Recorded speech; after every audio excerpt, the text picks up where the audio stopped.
Excellent. Set sail and deliver me to my new floating kingdom. The land without end. The endless firth! Yes, sir! Now where were we? Your Majesty, God and Enel have arrived.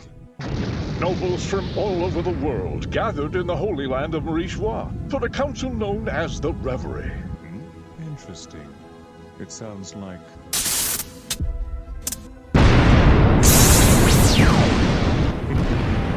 Heed my call, lowly beings, and come to me! Songo!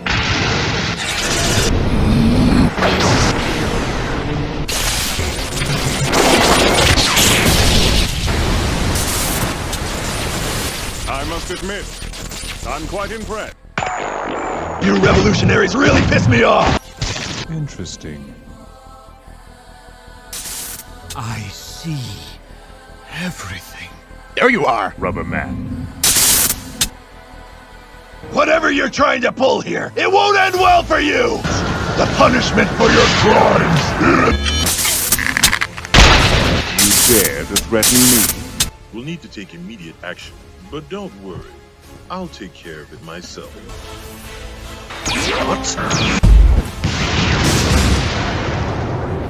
Insolent blue sea ape! I'm sure you don't fathom the difference in our strength, so please allow me to demonstrate.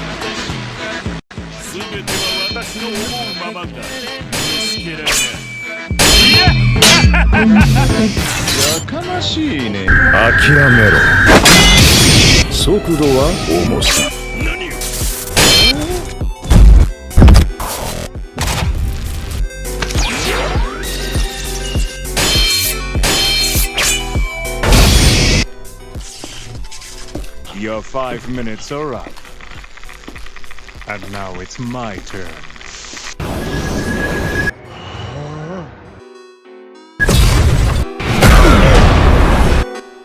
But desperation is the most interesting emotion. Soon enough, true despair will be something everyone fully understands.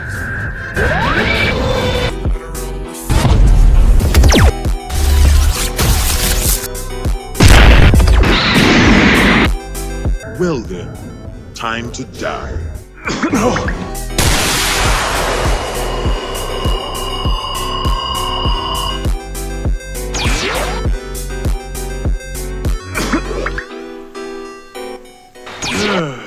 This is disappointing. You fool!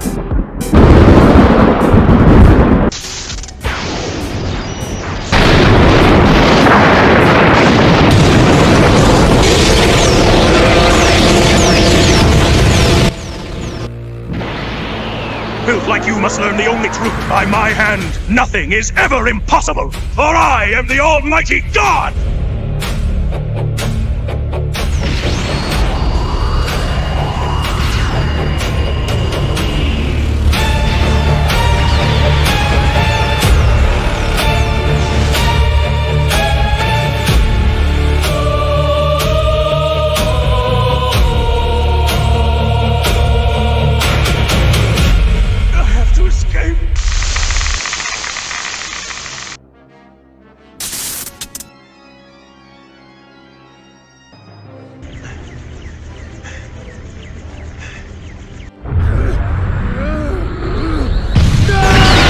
I can just figure out how to master this power. The world will be mine.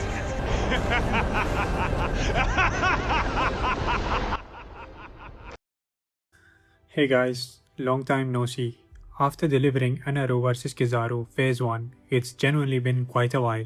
This whole project actually started in the summer of last year, right after I finished Aizen vs Squad 0.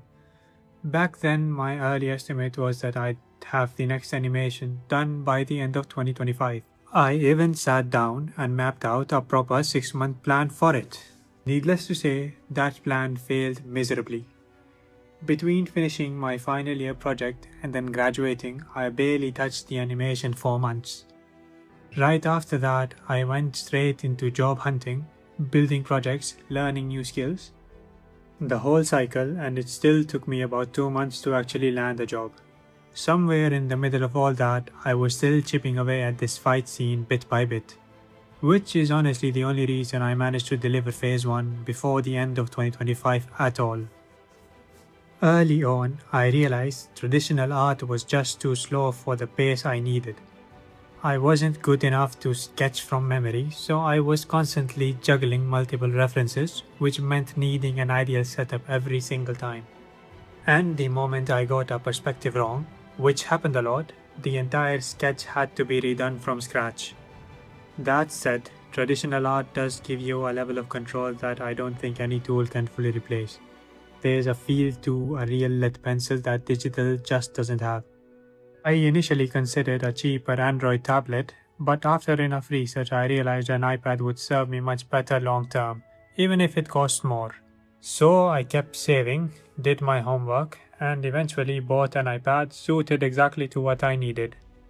Funny enough, on the very first day, I actually lost a good deal on an Apple Pencil because I tried to bargain a little too hard. And by the next day, that exact pencil was gone. But I didn't want it to repeat that mistake and delay things further. So I bought a pencil that same day and got to work. Before settling on software, I tried a few free animation tools, but none of them felt right. They all felt like they were missing something. That narrowed it down to Procreate versus Rough Animator. I initially went with Procreate, assuming the higher price meant I'd get both a sketching and animation tool in one. I was wrong. Wanting to actually save money, I switched to Rough Animator instead. With zero prior experience in animation software, it was confusing at first. Some tools made no sense to me, but I eventually got the hang of it. The only thing that nearly made me abandon it entirely, though, was that it would randomly crash, sometimes wiping out a sketch partially, sometimes completely. Switching software again would have slowed everything down even more, so I made the call to just stick with it. On the bright side, my speed did improve a lot. I picked up the fundamentals of animation, partially from tutorials, but honestly the majority of what I learned came from pure trial and error. Just failing at a scene enough times until it finally clicked.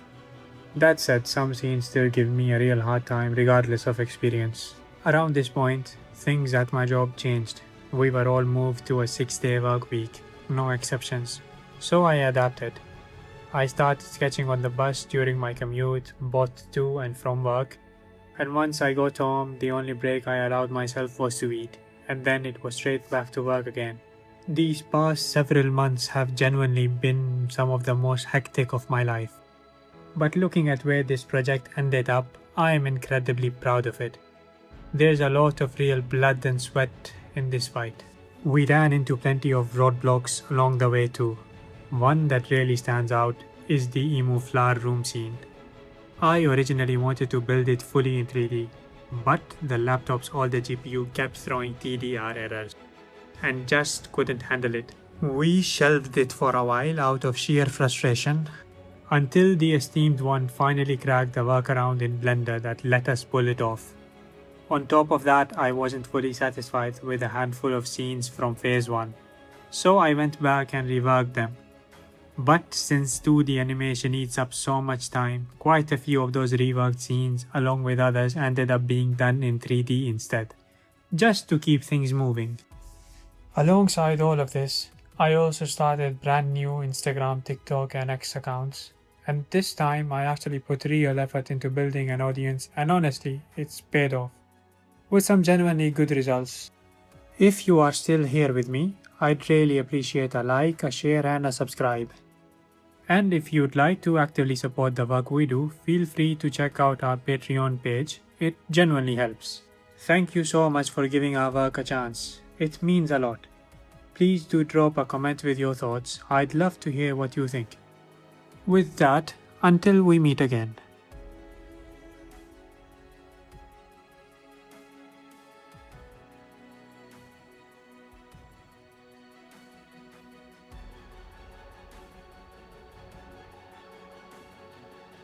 I would win.